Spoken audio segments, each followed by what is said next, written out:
Oke, selamat datang di tutorial Plexseller. Kali ini di video ini akan membahas bagaimana cara kita memproses pesanan melalui aplikasi Plexseller. Nah, di tutorial kali ini saya akan membahas tentang menu pesanan versi 1 ya. Jadi dalam memproses pesanan kita bisa menggunakan dua menu. Jadi kita bisa pakai yang pesanan versi legacy atau versi lama atau pesanan versi 2. Tapi di tutorial kali ini saya akan menjelaskan tentang menggunakan menu yang pesanan yang versi lama karena lebih uh, cukup stable dan lebih lengkap fiturnya ya. Nah, jadi pertama-tama kita perlu pergi ke e-commerce pesanan ini ya. Mungkin saya refresh dulu. Nah, di sini kita akan tunggu saja sampai prosesnya selesai. Prosesnya dia akan mengambil ya data-data pesanan kita dari marketplace dari semua toko yang sudah kita integrasikan dengan Plexseller. Nah, kemudian kita bisa pergi ke pesanan baru. Nah, di pesanan baru ini artinya adalah pesanan-pesanan yang belum diproses. Nah, ini bisa dilihat ya ada 4 toko ya. 1, 2, 3, 4. Nah, ini adalah semua gabungan dari 4 orderan dari 4 toko tersebut. Nah, kita bisa pertama biasanya ya orang-orang itu kalau misalnya kita ada pengiriman kilat ya, kita misalnya kita tidak mau memproses pengiriman kilat. Nah, pengiriman kilat ini beda ya dengan pengiriman instan. Nah, untuk lebih lengkapnya pengiriman kilat itu apa, teman-teman mungkin yang belum paham bisa baca-baca dulu di eh, dokumentasi dari Shopee. Pengiriman kilat itu apa. Tapi kalau misalnya teman-teman sudah paham nih pengiriman kilat itu apa dan teman-teman tidak mau memproses pengiriman kilat, nah teman-teman bisa cukup filter aja nih. Order type-nya diganti ke standar. Artinya ini semua orderan selain pengiriman kilat. Tapi kalau misalnya teman-teman mau memproses pengiriman kilat juga, nah teman-teman bisa ganti ke semua aja. Atau teman-teman mau memproses pengiriman kilat terlebih dahulu. Nah, teman-teman bisa pergi ke pengiriman kilat ini. Nah, nanti dia akan memunculkan pengiriman kilat dari toko-toko Shopee marketplace yang sudah terintegrasikan dengan Plexseller. Nah, kali ini saya akan ganti ke semua dulu. Nah, di sini biasanya alur pertama adalah seller akan melakukan pengecekan apakah ada instan di hari ini ya. Nah, di sini ada list dari list dari ekspedisi.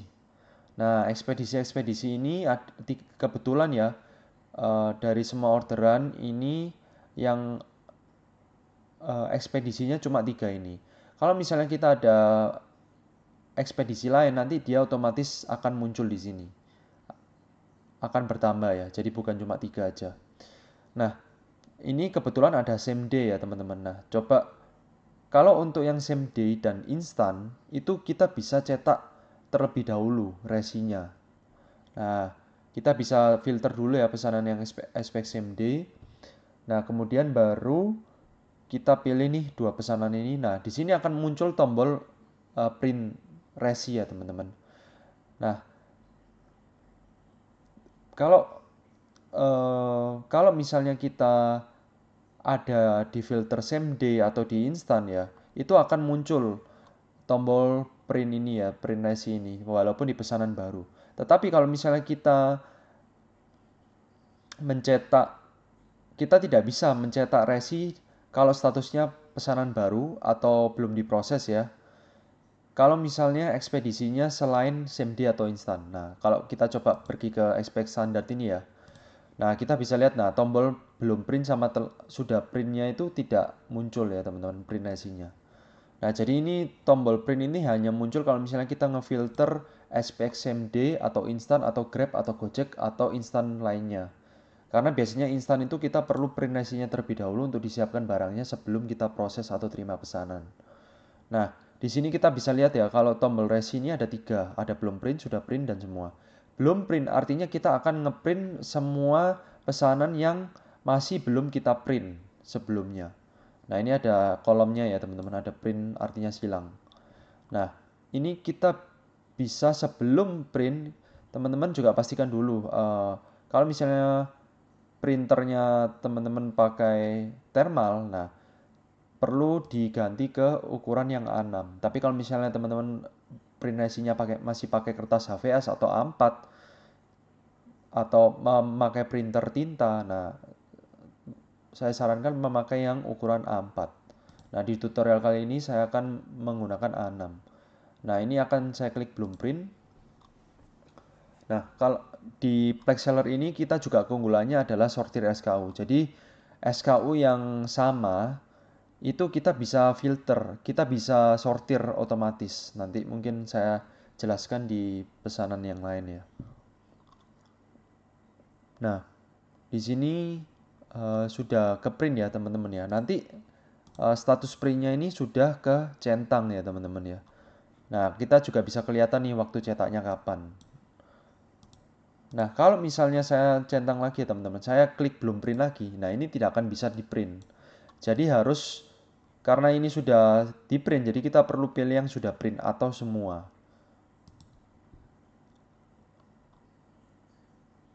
Nah, begini. Nah, biasanya setelah di print ini barangnya disiapkan, kemudian biasanya kita terima pesanan sisanya.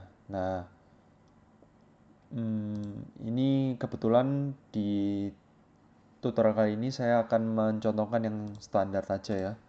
Nah, yang standar ini, nah kita bisa centang semua, kita bisa lihat nih jumlahnya, Shopee berapa, Tokopedia berapa, TikTok, Lazada, Blibli berapa. Nah, teman-teman bisa cukup terima pesanan, klik ini untuk memproses pesanan. Nah, perlu diperhatikan teman-teman mau pick up atau drop off, sebelum terima pesanan pastikan ini dipilih sesuai dengan keinginan teman-teman. Nah, kadang-kadang ada toko yang tidak bisa di pick up ya. Jadi nanti mungkin saat terima pesanan bisa gagal. Nah, kalau gagal coba diganti yang drop off. Nah, setelah kita terima pesanan, semua pesanan ini akan pindah ke diproses. Nah, diproses ini artinya telah diproses ya, teman-teman ya. Nah, telah diproses ini eh, biasanya alur berikutnya adalah setelah kita terima pesanan, kita akan mencetak daftar barangnya, teman-teman. Nah, daftar barang ini adalah ya kumpulan dari SKU dari pesanan yang kita pilih.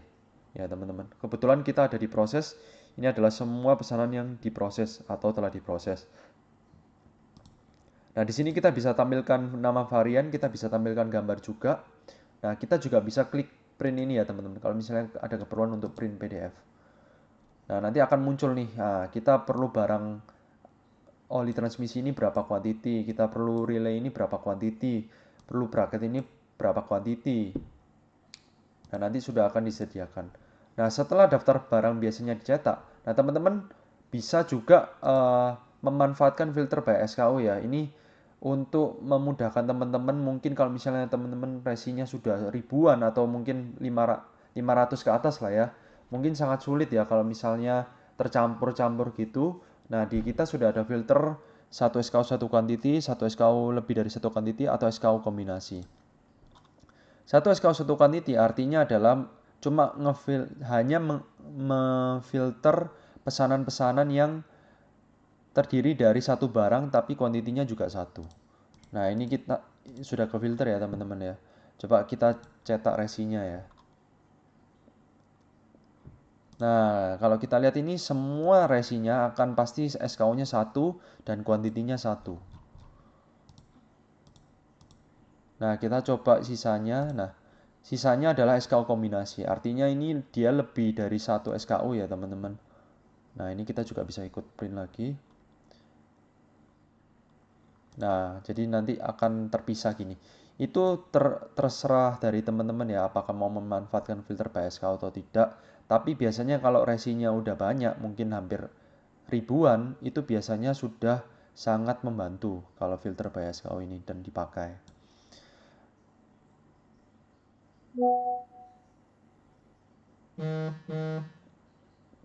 Kurang lebih mungkin tutorial untuk memproses pesanan sampai cetak resi kurang lebih seperti itu ya teman-teman, di menu pesanan versi 1 ini.